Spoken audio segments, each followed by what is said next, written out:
one of the first questions I kind of wanted to ask you guys is where like both of you are from individually. So whoever wants to talk about that first. Well, I was born in Sanford, Florida, Okay. but I grew up in New Jersey. Grew up in New Brunswick, New Jersey. A little bit further away from New Brunswick was part of it too, Hmm. but most of it was in New Brunswick. So that's pretty much where I grew up.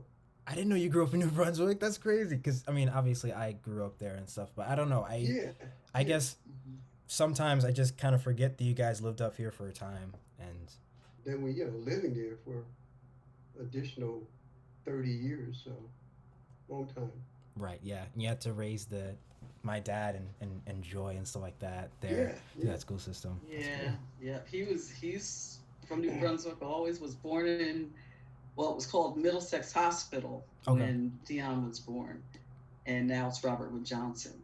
And Oh. he ended up working there. But I was born in New York in Rockland County, Oh. Okay. and I lived there till around 6 years old. And my family always lived there. So even though we moved to New Jersey, we Mm-hmm. would still go up back and forth for all occasions, holidays and, visiting. So basically, I grew up in New York and New Jersey. So I always say I'm from New York and New Jersey. Well, speaking of memories, do you have like um, memories of like when you were either growing up or like moments in back in Jersey that you kind of remember that kind of stuck with you? Memories of just growing up. We're talking about growing up with brothers and sisters. Having four other brothers, it was like we always had that closeness, that doing things. When you're smaller, then when you get older, you still continue to be tightly knit, together with things that you do. Mm. Then when you grow up, you seem to go different directions as you get older. But growing up, I mean, just having that type of connection was like you always had somebody you could share the thoughts and things that you were doing with that person. So missing those kinds of things were really, hard to accept sometimes when you don't have those people. Right. But the memories of some of the things we used to do, bike riding, basketball, baseball, football, whatever. Because my one brother, what he would do, this is a good memory for me, is that he taught all of us how to box, right? Right. From the age of like maybe 8 or 9 Yeah. to later on. But what he was doing with his brothers, which was me and my other two brothers uh, that are younger, but then he would actually take us and we would go to a different part of town, Mm-hmm. and there would be other people doing the same thing he was doing to us, training their younger brothers. Oh, okay. And then it became like my brother can beat your Yes. brother, Yep. that type of thing. So it's like, no, your brother can't beat my brother. So when I found out that's what my brother was teaching me to do, I stayed away from going with him a lot of times Yeah. because I knew what he was going to do. I Wow. don't like to fight. Right. I know how to fight, but I don't Yes. like to fight. It was, I mean, it's not like it was sad. It was happy times, Right. but you look at that and you say, wow, you grew up with someone who loves you that much to teach you to protect yourself early on in life, so you get older, you know exactly what to do when necessary. Right. Yeah, That's really cool. It's But really yeah, important. but like he was saying, like back in those days, most people grew up around family. Like he had a number of brothers and sisters, like 9 brothers and sisters. I had 4 brothers and sisters. And where we grew up in New York, my aunt was next door, my other aunt was next door to her. I mean, the neighborhood was all related to each other. Mm-hmm. There wasn't any place you could go without a relative seeing what you were doing Mm-hmm. and, you know, tell on you or whip you if you weren't doing Ah. right. And then where he grew up with his, cousins around too. So both of us had that thing that people don't have anymore. People are miles away, states away from their relatives. Where when we grew up in that time, most people grew up right with their whole family. Did you have somebody? And Pablo kind of talked about this actually with his brother. But did you have somebody that you really looked up to that kind of really helped you growing up? You know, the person that you kind of Yeah, became. Yeah, well, I had my Aunt Rita and Uncle Spike, Yeah. and they were like the anchors of the family. You know, Hmm. everybody would go to them.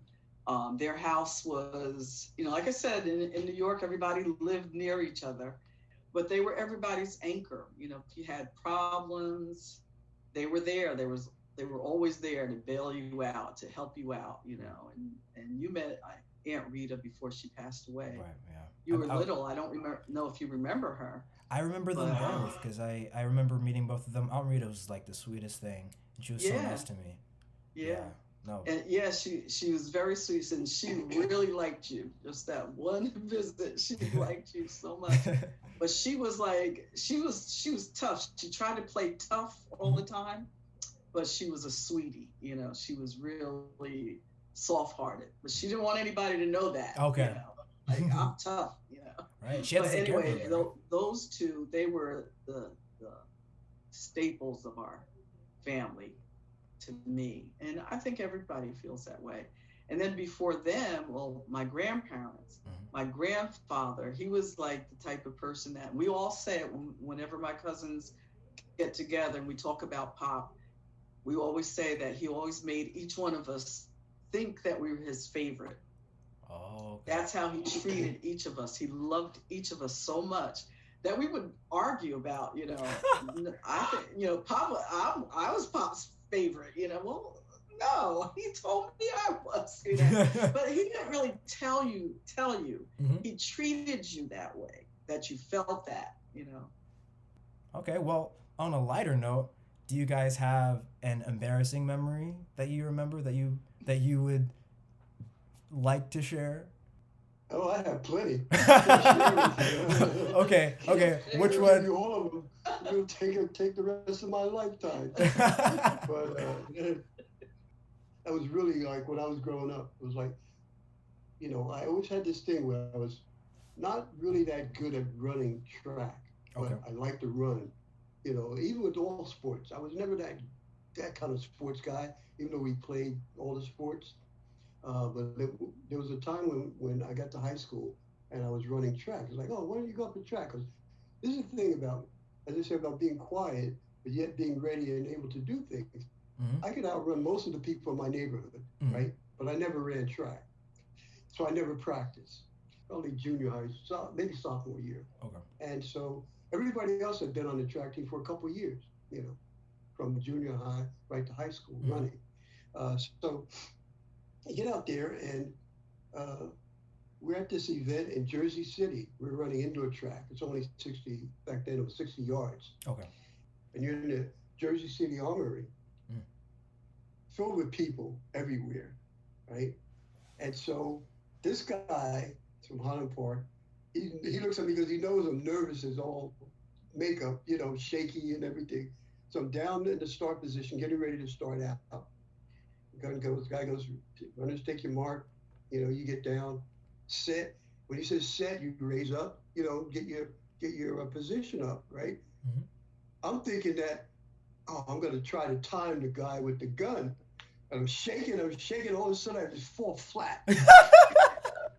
Because I had a baton in my hand, it slammed onto the floor, which is hardwood floor. The whole armory was like, boom! It was so loud you could hear from one end of the armory to the other. So I was so embarrassed. I was like, oh no, I can't do this. I can't do this. So, but I was disqualified. You know, Oh yeah, yeah, because a what false it was start. is that I was just so nervous that it just drew me out Okay. with that particular situation because I hadn't trained for it, but I wanted to be part of the team. Now, I was going to say the difference in that now is that because I found my real commitment to running Hmm. is not the short distance, Right. it's now long distance Right. with practice. I Hmm. never knew that. It took me all that time. It took me, I did it, before I came here, Yeah. um, and active things in the military. I'm saying, but it took me a while to realize that you can become good at things, but you have to practice to be better. Hmm. And so for me now it's long distance is my thing, not short runs. And I know for a fact those guys can't do that. Yeah. They're not in shape for that. They don't have it up here. Right. You know what I mean? Yeah. It takes a lot. I got to tell you that the conversation we had a couple of days ago, Yep. you gave me that inspiration. When I tell you I hadn't ran or done anything for almost a year. Mm-hmm. The next morning, I got up and I walked 2 miles. Let's Because of what you go. told me. I'm You so told me, glad. so you always have that strength about doing things. And I know that, you're having that moment with family losses and COVID and stuff, but you're a strong person, Pops. And when you said that to me, I went right out the next morning. I got up at 6:30. Josh told me I'm that guy. And I went out and said, well, I'm not going to run today, but I am going to start walking. So I walked 1 mile. I said, oh, I feel pretty good. I walked back 2 miles. I said, oh, I got to remind you that you gave me that. So thank you. Absolutely. I'm glad. I wanted to make sure I just like voice to you how consistent you've always been, and so I think this is just like probably just a weird moment, but like, you're obviously doing it again, so that just makes me happy. Oh Makes me yeah, happy. definitely. I'm back. I'm back. Uh-huh. Graham, she's just like like, what do you...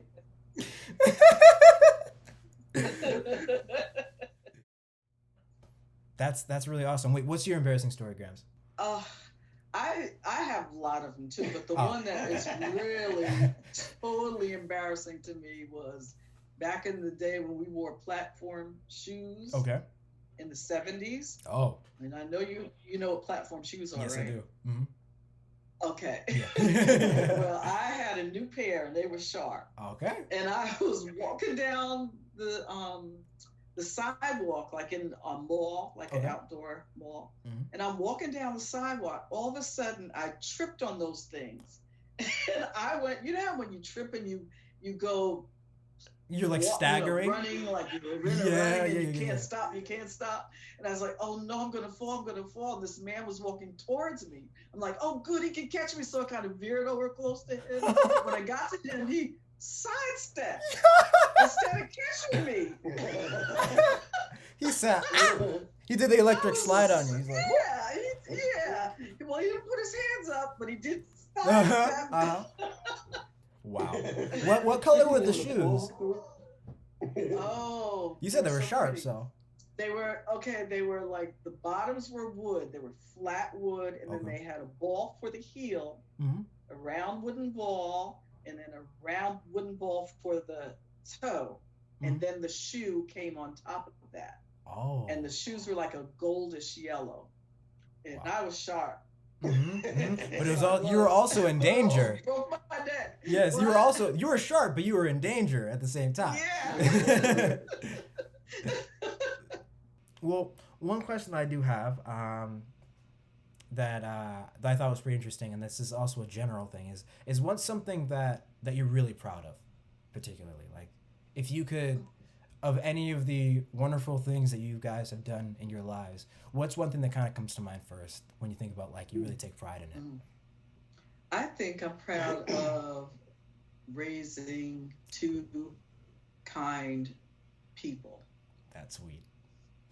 That's what I'm proud of. Yep. I don't know. It has to be something. I'm not going to say the same thing, but you already said that. I mean, I agree with you, but I don't know. What am I most proud of? I'm going to have to turn it toward myself because I think that you get to a certain point that you learn a lot more about yourself than just going through life not knowing anything, about who you really are. You know when you're afraid, you know when you're not afraid. Yeah. That type of thing. How do you overcome those fears is what you want to work on, And when you work on them, you got to be proud about what your accomplishments are. So that's who I am. Proud about being me. Plus the kids and you. Thanks. Thanks. And one thing about it, you got to be able to pass it on too. You can't keep it all within you. You got to pass it on. You got to share it. Well, yeah. I mean, I appreciate that, and that's what this whole thing is about. Just talking to you guys, being able to hear what you guys have to share and stuff, so that I don't know, I can kind of take it in and also share it with other people. So, but yeah, I mean, okay, all right. Well, I'm gonna let y'all go. This was really, really. Okay, cutie pie. This is really fun. I thank you so We'll much. see again. you next time. Yeah. Let us know whenever we can help you with your projects.